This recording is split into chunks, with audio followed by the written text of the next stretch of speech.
For a place like yours, it's pretty nice. I guess I could live here with you." The one who blurted this out at the front door was the mother of my ex-husband, whom I thought I had long parted ways with. While my mother-in-law acted all smiles, she ignored my poor condition and would exploit me for cooking and cleaning, a true narcissist at heart. Her son, my ex, raised by her, also thought the world revolved around him. I couldn't bear it and chose to divorce. Why are these two right in front of me even though I moved to a place they wouldn't know? And then, I was faced with a shocking truth. My name is Catherine. I joined the company fresh out of college and worked hard in the sales department for 6 years. Recently, I've become something of a career woman, being entrusted with leading projects. Because I was so engrossed in my work, my salary had steadily increased. I found joy in performing well and getting recognition, and since I had no interest in splurging on shopping or luxurious trips, my savings just kept growing. I had plenty of security for the future and was leading a fulfilling life until a certain encounter changed me. I attended a high school reunion and reconnected with a man named Bob. We didn't talk much in our student days, but that day, maybe because our companies did business with each other, our conversation strangely began.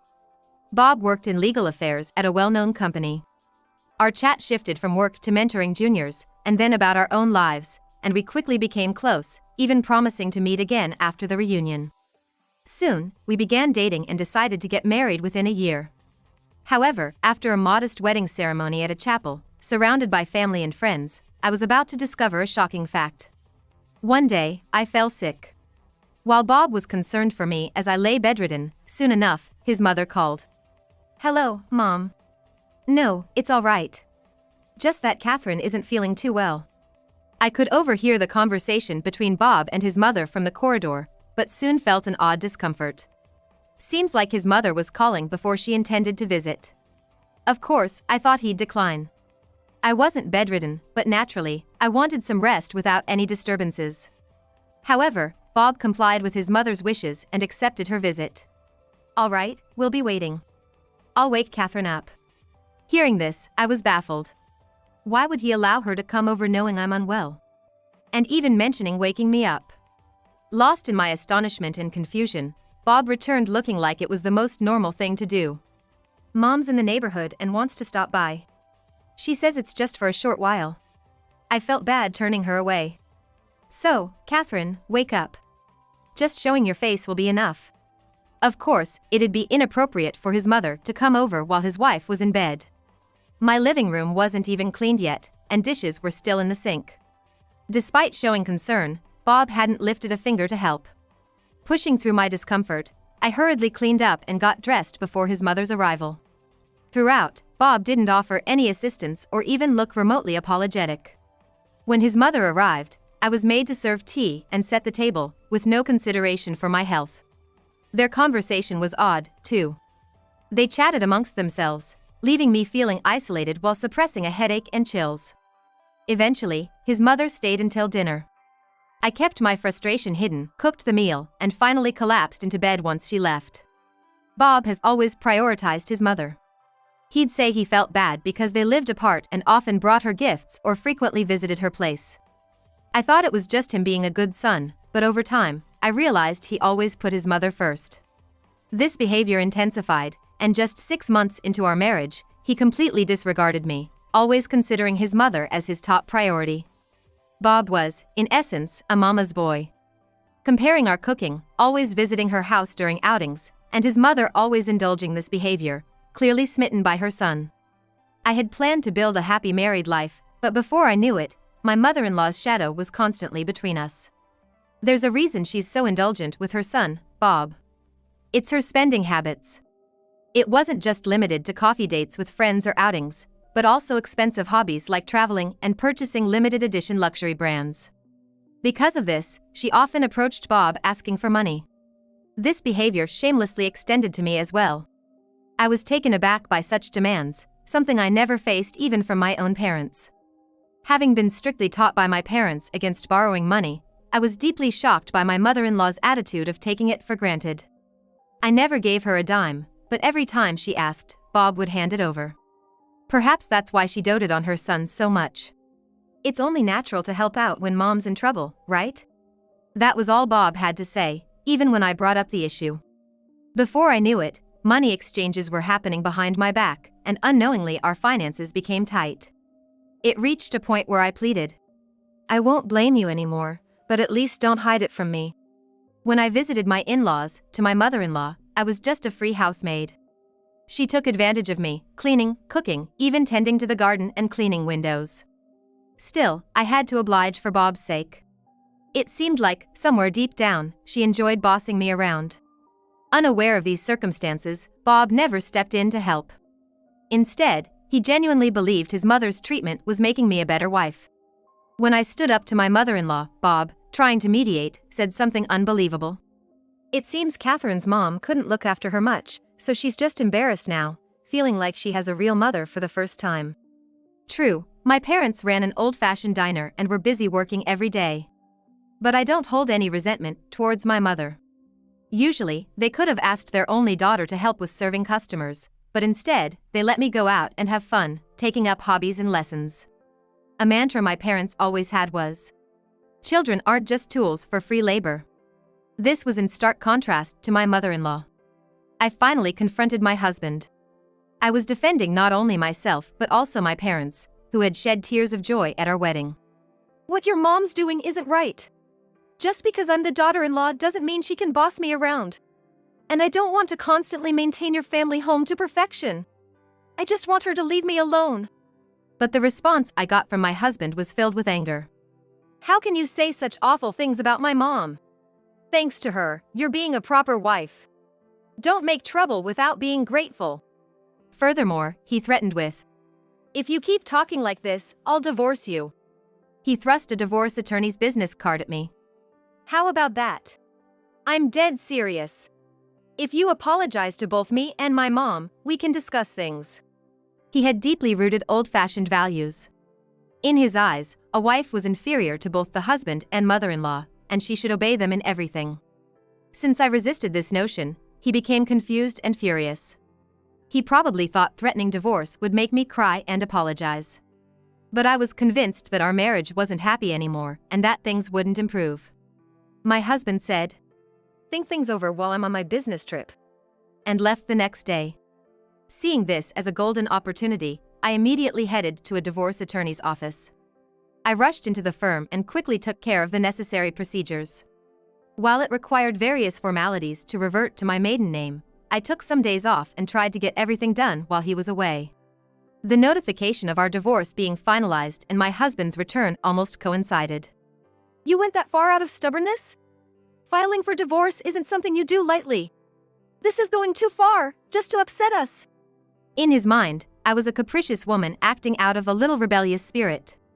I decided to play along with his perception and feigned indignation.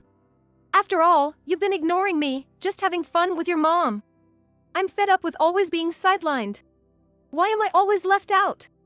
My exaggerated sulking hit the mark with him. He's the kind of man who loved when women showed such dependent attitudes towards him. Perhaps my act was convincing, or maybe he just wanted to believe it, but he was completely taken in. He became more accommodating, quickly agreeing to favorable terms regarding the division of our assets. He thought he'd humor my stubbornness until I was satisfied. He believed that once I felt better, we could remarry and resume our old life. But I no longer had feelings for him.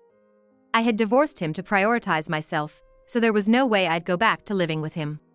After completing all the troublesome procedures for the division of assets, I began looking for a new place to live.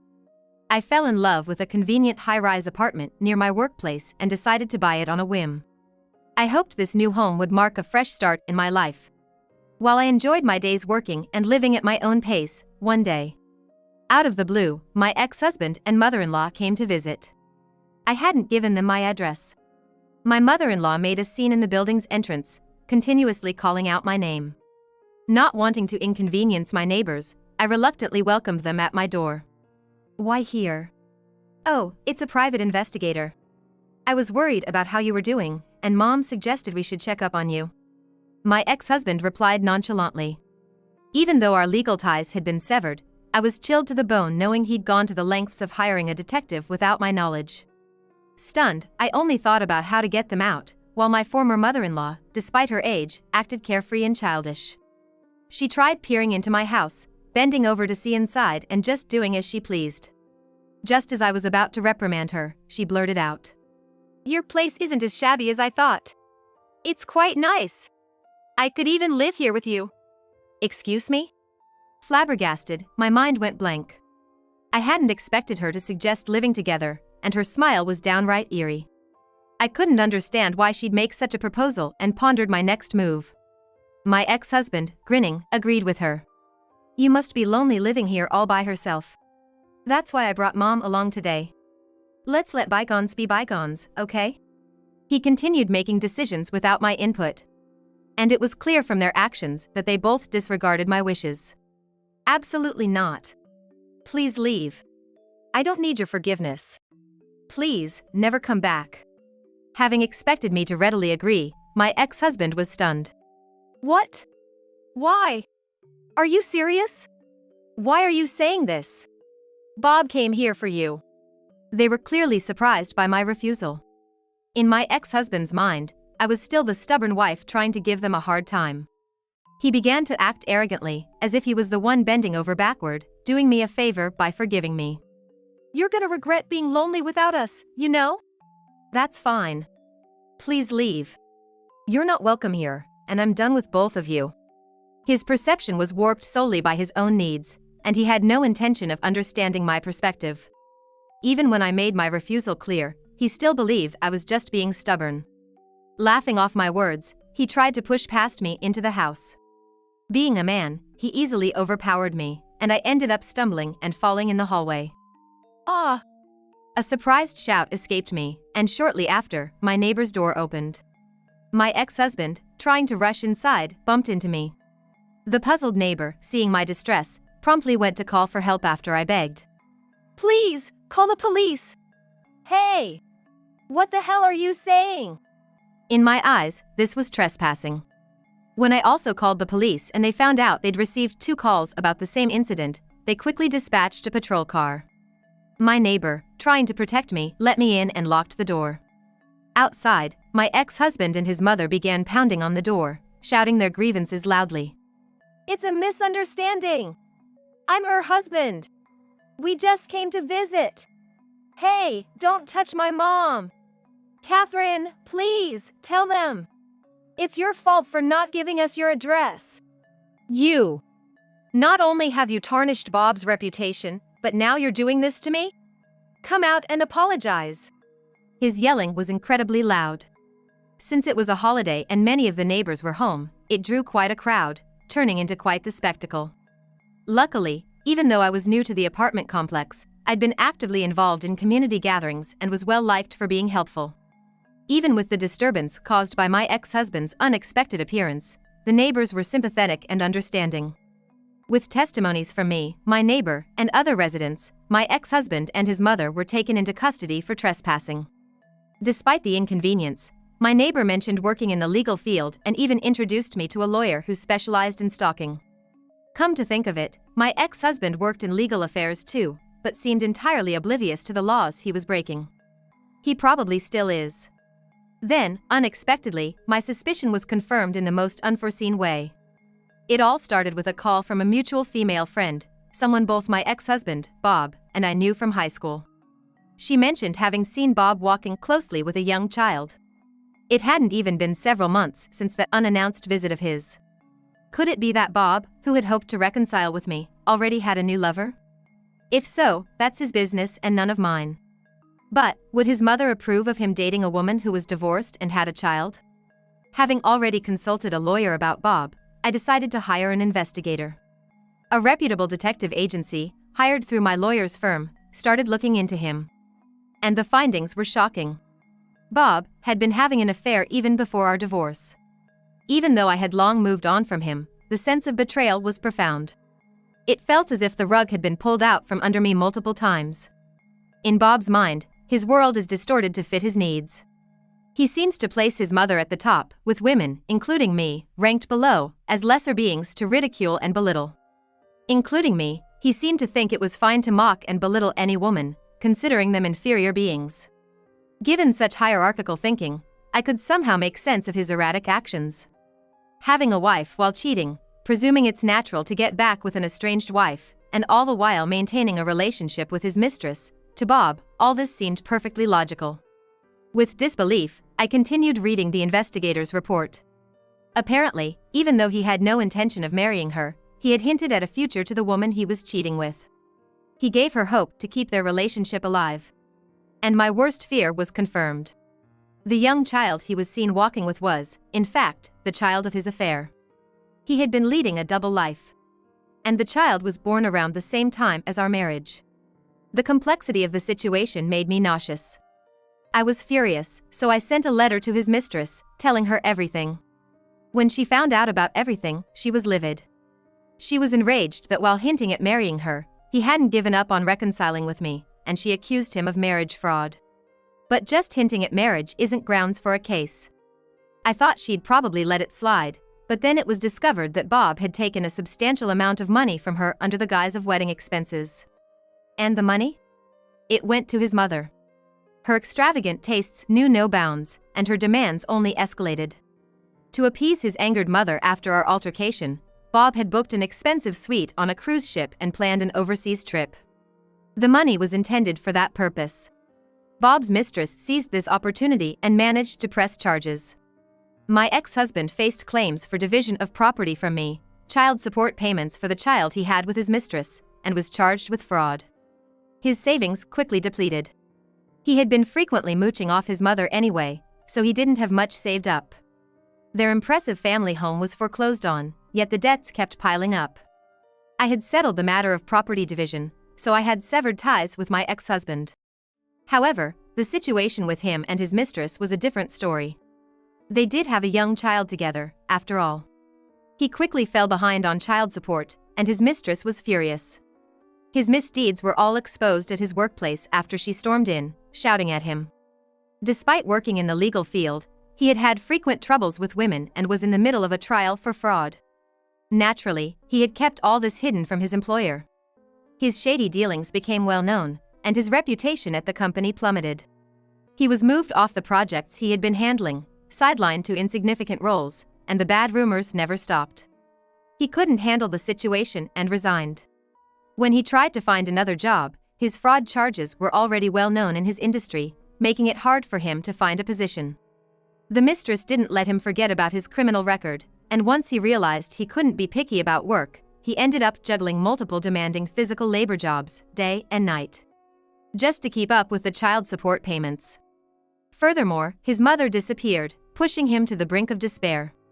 Once she saw her son being sued, quitting his job, and drowning in debt, she swiftly disappeared, not wanting to get involved. However, she couldn't curb her own extravagant spending habits and ended up accumulating a lot of debt herself. With no son left to mooch off of, she continued her lavish lifestyle of buying high-end brand goods and indulging in luxurious meals, further deepening her debt.